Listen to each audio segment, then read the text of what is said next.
안녕하세요. 반갑습니다. 오늘은 제12장 정신분열 스펙트럼 및 다른 정신증적 장애에 대해서 살펴보기로 하겠습니다. 목차를 보면요. 1. 정신분열증. 요즘에는 조현병이라고 하는데 제가 계속 정신분열증이라고 한 거 이해 바랍니다. 2. 망상장애. 3. 원인. 4. 치료에 대해서 알아보기로 하겠습니다. 네, 잠깐 정신분열 스펙트럼 및 다른 정신증적 장애에 대해서 소개를 드리자면 DSM-5에서는 기존의 정신분열증과 망상장애 그리고 정신분열형 성격장애를 묶어서 정신분열 스펙트럼으로 진단하는 체계로 바뀌게 되었습니다. 이러한 정신증적 장애는 다음에 5가지 주요 증상 특징을 포함하고 있는 것이어야 합니다. 첫째로 망상.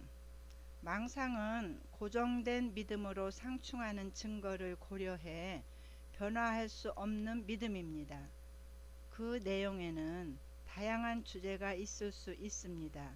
예를 들면 피해적 망상, 관계적 망상, 신체적 망상, 종교적 망상, 과대적 망상이라는 주제가 있을 수 있고요.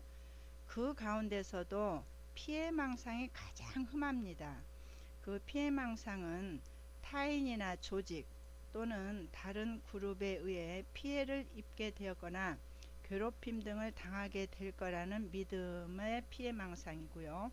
관계망상 역시 아주 흔합니다. 과대망상과 색정형 망상 역시 관찰되고 있습니다.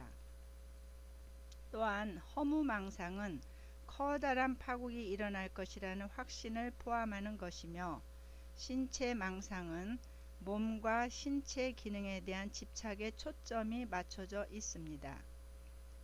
기괴한 망상의 한 가지 예로는 외부의 힘이 어떤 부상이나 상처도 남기지 않고 자신의 내부 기관을 제거한 후 그것들을 다른 사람의 기관으로 옮겨 놓았다고 주장하는 것이 있습니다. 기괴한 것이 아닌 망상의 예는 확실한 증거가 없음에도 불구하고 자신이 경찰의 감시하에 있다고 믿는 것입니다. 이같이 마음이나 신체에 대한 통제의 상실을 표현하는 망상은 대개 기괴한 것에 속하는데 여기에는 다음과 같은 망상들이 있습니다. 어떤 외부의 힘에 의해서 자신의 사고가 제거되었다는 믿음, 외계인의 사고가 자신의 마음에 주입되었다는 믿음, 자신의 몸이나 행동이 어떤 외부의 힘에 의해 조종되고 있다는 믿음이 그것입니다. 망상과 강한 믿음을 구별하는 것은 때로는 어렵습니다. 그러한 구분은 부분적으로는 확신의 정도에 달려 있습니다. 진실성에 관해 명백하고 합리적인 모순되는 증거에도 불구하고 믿는 정도에 따라 구분한다는 말입니다. 두 번째로 환각이 있습니다. 환각은 외부 자극 없이도 일어나는 실제와 유사하게 느껴지는 지각 경험들입니다.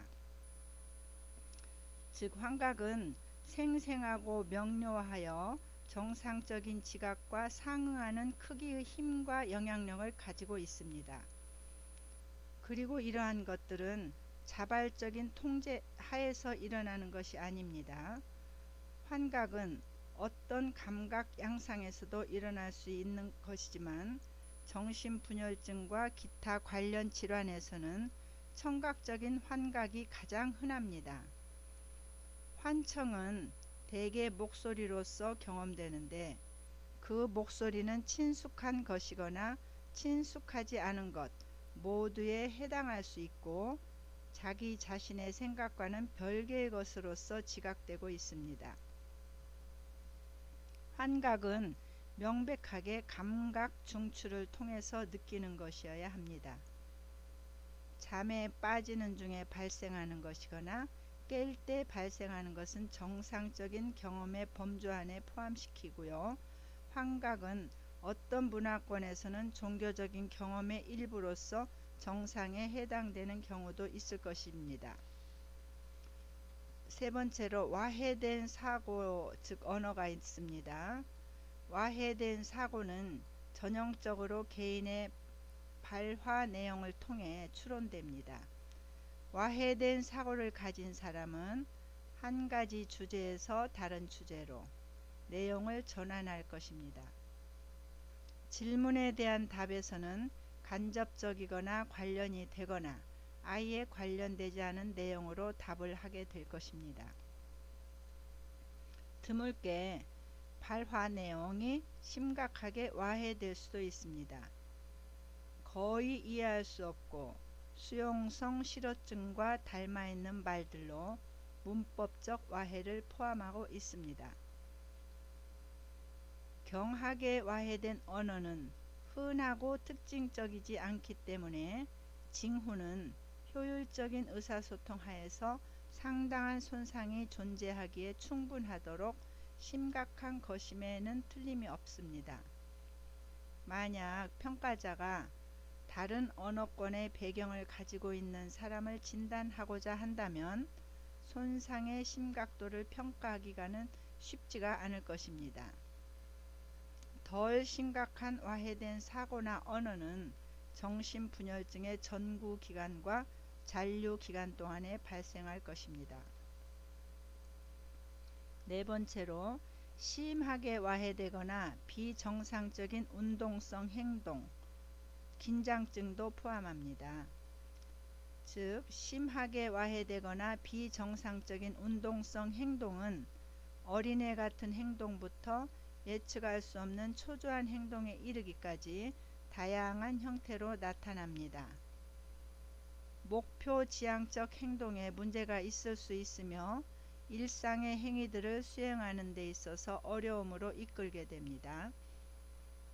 긴장성 행동은 외부 자극에 대한 반응이 심각하게 감소하는 것이 특징입니다. 이러한 행동의 범위는 거부증, 같은 자세 유지하기, 부적절하거나 기괴한 자세, 함구증과 마비에 이르기까지 다양합니다.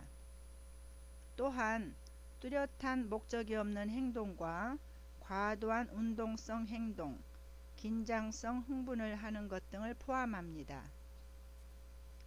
또 다른 특징은 반복적이고 상동증적인 운동, 뚫어지게 보는 행동, 함구증, 반향어 등이 있습니다. 비록 긴장증이 정신분열증과 연관성이 있다고 하나 긴장성 증상은 비특징적이고 다른 정신과적 장애, 예를 들자면 긴장증이 있는 양극성 또는 우울장애에서도 나타나기도 합니다. 다음으로 음성 증상이 있습니다. 음성 증상들은 정신분열증의 주요 특징 안에 많이 포함되지만 다른 정신증 장애에서는 덜 중요합니다. 두 가지의 음성 증상이 특히 정신분열증에서 두드러지는데 하나는 감소된 정서 표현이고 하나는 무욕증입니다. 감소된 정서 표현이란 얼굴에서 나타나는 정서 표현의 하나인 눈맞춤, 억양, 그리고 손과 머리, 얼굴의 표정 등에서 적절한 표현이 현저히 감소하는 것을 말합니다. 이러한 표정들은 대개 말에 정서의 강조를 나타내는 것으로 정서 교류에 매우 중요한 비언어적 행동입니다. 무욕증에서는 본인 주도적인 목적성 있는 활동이 감소합니다. 이러한 사람은 오랜 시간을 들여 지체하고 또는 많은 시간 동안 앉아있고 일이나 사회적 활동에 참여하는 것에 거의 흥미를 보이지 않습니다. 다른 음성 증상으로는 운동성 실어증, 쾌감 결여, 비사회성 등이 있습니다. 운동성 실어증은 말이 없어지는 특징으로 나타납니다. 쾌감 결여는 유쾌한 자극이 주어졌을 때 즐거움을 경험하는 능력이 감소되거나 전에 경험했던 즐거움을 회상하는 능력이 저하되는 것을 말합니다. 비사회성은 사회적 상호작용에 대한 관심의 현저한 결핍으로 나타나는데 무욕증과 연관되기도 합니다. 하지만 비사회성은 사회적 상호작용을 위한 기회의 제한과도 관련이 있을 수 있습니다. 관련 영상 한 편 보시겠습니다.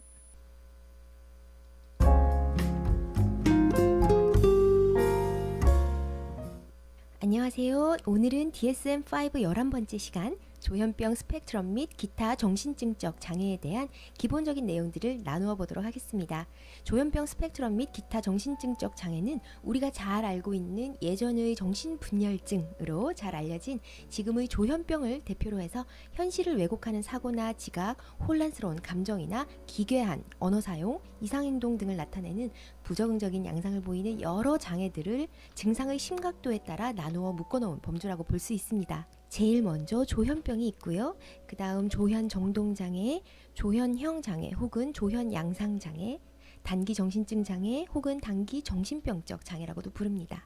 망상장애, 조현형 성격 장애, 약화된 정신증 증후군 이렇게 있습니다.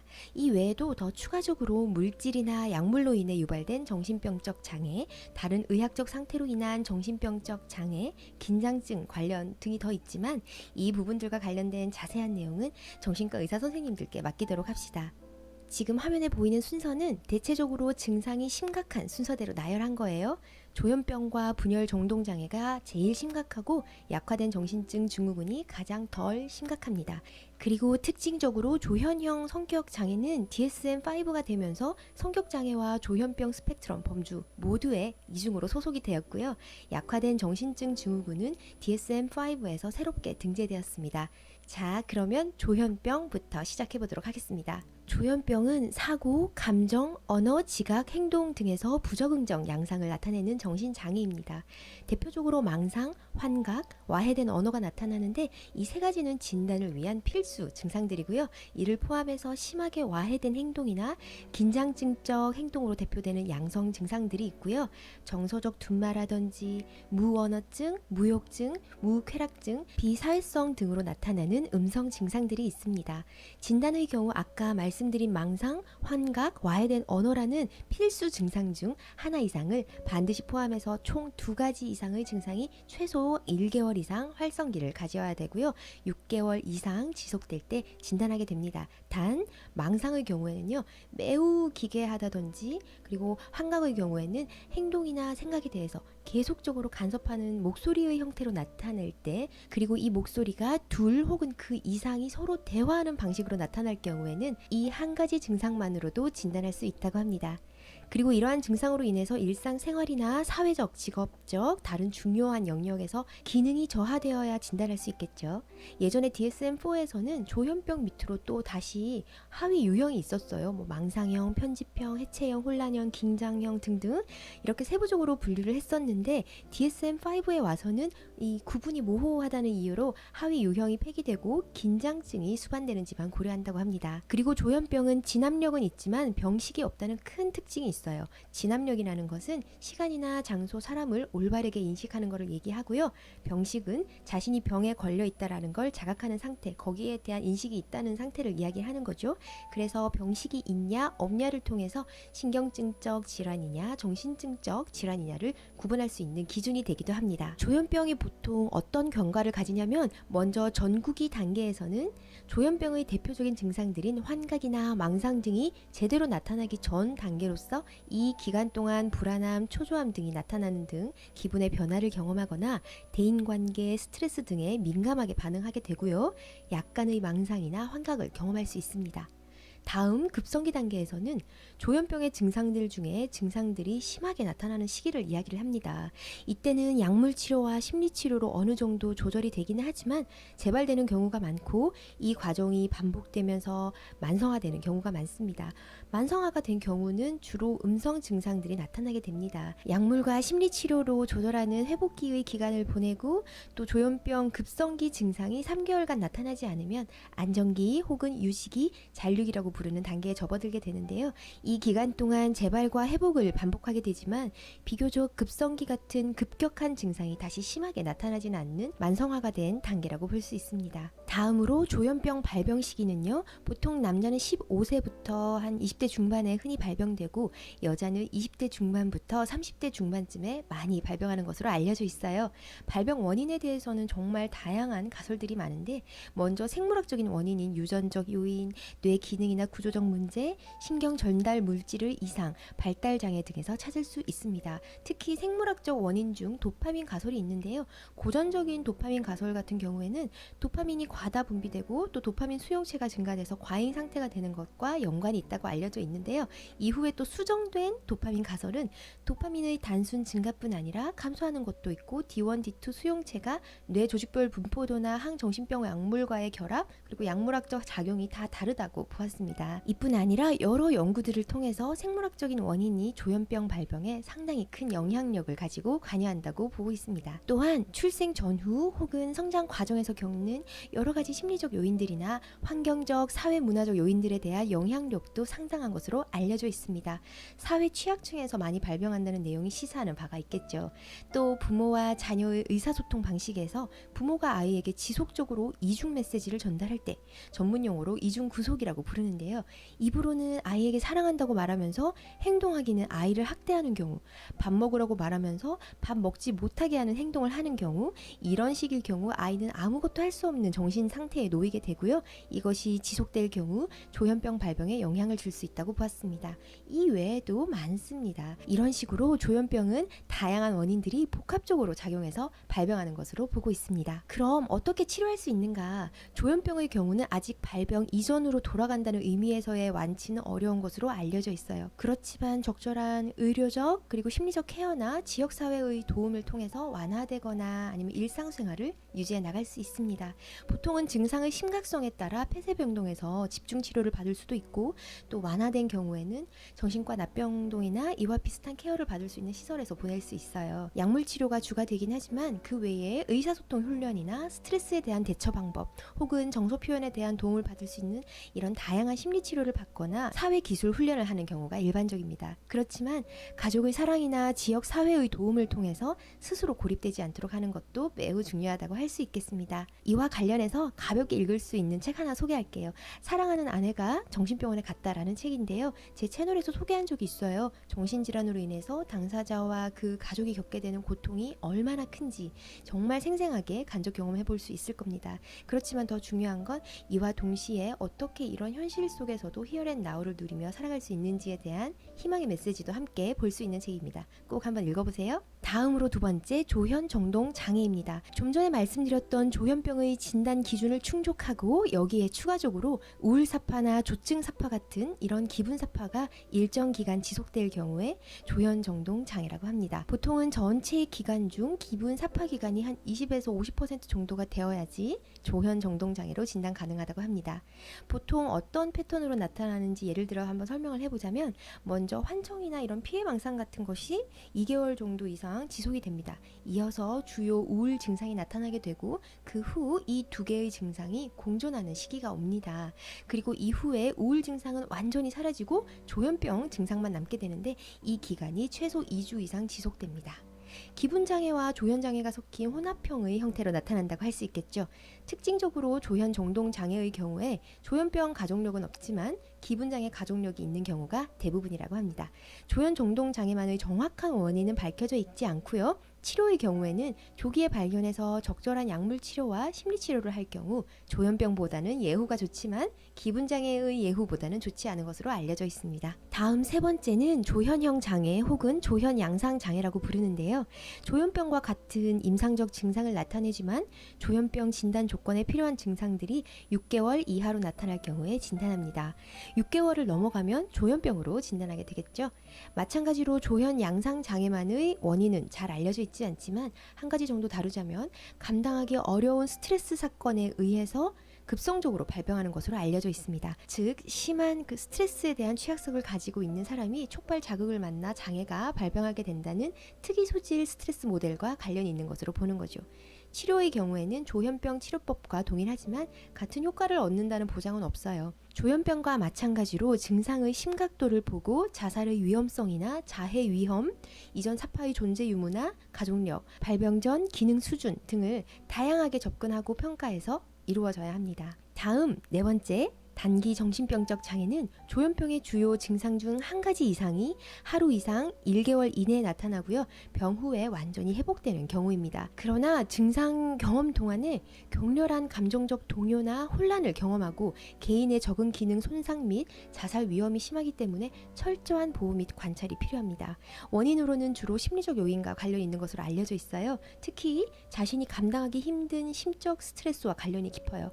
예를 들어서 비정상적인 방법으로 가족이나 사랑하는 사람과 사별했거나 큰 돈을 사기당했거나 인질로 붙잡혔던 어떤 경험이 있거나 특히 산후정신증이라고 심한 경우에 자신의 아이를 죽이기도 하고 자살하는 경우도 있거든요.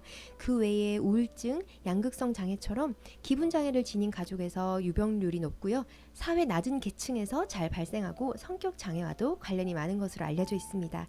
치료는 보통 극심한 스트레스나 원인이 해결되면 정상 기능으로 돌아오지만 단기간 입원하는 것도 필요합니다. 그 외에 스트레스에 잘 대처하도록 도와주면 완치가 가능한 것으로 알려져 있습니다. 다음 다섯 번째, 망상장애입니다. 과거 편집증과 가장 많이 헷갈렸던 장애 중 하나죠. 한 가지 이상의 명백한 망상이 최소 1개월 이상 지속적으로 나타나지만 조현병의 진단 기준에는 부합하지 않고요. 망상 내용이 조현병에서 나타나는 아주 기괴한 내용도 아닌 경우에 진단할 수 있습니다. 기괴한 내용이라 함은 예를 들면 누가 나에게 독을 먹이려고 한다 이런 게 있습니다. 망상장애는 이러한 망상 외에 별다른 기능 손상이 없고요. 사회적, 직업적으로 기능 유지가 비교적 잘 되는 편입니다. 그래서 겉으로 봤을 때는 꽤나 멀쩡해 보이는 것 같은데 약간 이상한 것 같기도 하고 좀 이런 묘한 느낌이 들 수는 있습니다. 망상장애는 하위 유형을 가지고 있는데요. 그중 피해형이 가장 많은 것으로 알려져 있어요. 하위 유형 한번 보고 갈게요. 애정형은 색정형이라고도 하는데요. 유명하고 높은 지위의 사람이 자기와 사랑에 빠졌다고 믿는 망상입니다. 과대형은 힘이나 지식, 신성한 인물이나 유명인과 특별한 관계에 있다는 망상입니다. 피해형은 자기가 누군가에게 악의적 피해를 입고 있다는 망상이에요. 질투형은 배우자, 연인이 부정을 저질렀다는 망상이고, 신체형은 자신에게 신체적 결함이 있다고 믿는 망상입니다. 그 외에도 혼합형, 불특정형 등이 있습니다. 망상장애의 원인은 생물학적 요인, 심리적 요인, 환경적 요인 등등이 복합적으로 작용해서 발병하는 것으로 알려져 있습니다. 생물학적으로는 도파민이 뇌의 어떤 특정 부위에 과잉 활성화되어서 그렇다는 내용이 유력하고요. 심리적 요인으로는 정신분석적 입장에서는 억압된 충동이 부정, 투사, 반동 형성 등의 이런 방어 기제를 거쳐서 편집증적 형태로 나타난다고 보았습니다. 인지적 입장에서는 동일성의 원리라고 해서 예를 들어 마리아는 처녀다, 나도 처녀다, 고로 나는 마리아다 라는 식의 어떤 인지 추론의 오류로 인한 것으로도 보았습니다. 그리고 환경적 요인으로는 사회적으로나 어린 시절 자라온 환경에서 고립되었거나 자존감을 키울 수 없는 부모 밑에서 자랐거나 등등 영향을 받았을 것으로 보고 있습니다. 치료 같은 경우에는 망상장애는 근본적인 치료는 어려운 것으로 보고 있어요. 망상장애를 가진 환자는 조현병과 마찬가지로 병식이 없습니다. 그래서 스스로 자신의 병을 인식하지 못하죠. 그래서 긴 시간과 인내를 가지고 약물치료 그리고 심리치료를 꾸준히 받을 필요가 있습니다. 통찰적인 치료라든지 집단치료는 좋지가 않고요. 환자의 현실 검증력을 향상시키는 데 도움이 되는 치료가 좋습니다. 인지적 접근이나 장기적으로는 정신역동적 접근 치료도 좋습니다. 하겠습니다. 다음 6번째 조현형 성격 장애입니다. 조현형 성격 장애는 성격 장애 범주에도 속하고 또 조현병 스펙트럼 범주에도 속한다고 말씀드렸죠. 조현형 성격 장애는 A타입 성격 장애 부분에서 설명을 드렸기 때문에 여기서는 넘어가도록 하겠습니다. 마지막으로 약화된 정신증 증후군이 있습니다. 조현병의 그 주요 증상들 중에 한 가지 이상이 약하게 나타나지만 현실 검증력이 비교적 양호한 경우 진단할 수 있습니다. 그렇지만 추후 조현병으로 발전할 초기 가능성 때문에 조기 개입을 하기 위해서 DSM-5에서 새롭게 추가되었습니다. 네, 영상이 도움이 되셨으면 좋겠습니다. 정신분열증은 뇌에 뚜렷한 기질적인 병변이 없어 인지, 사고, 정서, 행동 등 인격의 전반적인 영역에 걸쳐서 특이한 와해를 일으키는 상태입니다. 즉, 정신분열증의 주요 증상은 인지적, 정서적, 행동적인 장애 영역에 걸쳐서 널리 퍼져 있습니다. 진단은 손상된 직업적, 사회적 기능과 관련된 증상을 포함하여 이 장애에 속한 사람들은 대체로 다양한 증상 특징을 나타냅니다. 즉, 정신분열증의 진단적 특징을 한번 살펴보기로 하겠습니다. 정신분열증의 특징적 증상은 인지적, 행동적, 정서적 범위의 기능장애를 포함합니다. 하지만 하나의 증상이 이 장애의 병리적 증상이 되지는 않습니다. 진단함에 있어서는 손상된 직업적 또는 사회적 기능과 관련된 징후 및 증상의 집합을 포함하는 것입니다. 정신분열증을 지닌 사람은 대부분의 양상에서도 대체로 다양하게 나타납니다. 즉, 정신분열증은 동질성이 떨어지는 임상적 신드롬입니다. 적어도 진단기준 A에 두 가지 증상이 1개월이나 그 이상의 기간 동안 나타나야만 하고요. 적어도 이러한 증상들 중 하나는 망상 또는 와해된 언어가 이렇게 출현이 있어야 합니다. 심하게 와해된 행동이나 긴장증적 행동과 음성 증상 역시 나타날 수 있습니다. 정신분열증에서는 하나 또는 그 이상의 주요한 기능의 장애를 보입니다.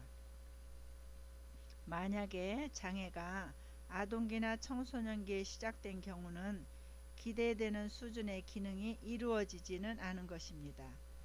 영향을 받지 않은 형제와 비교해 보는 것이 판단에 도움이 됩니다.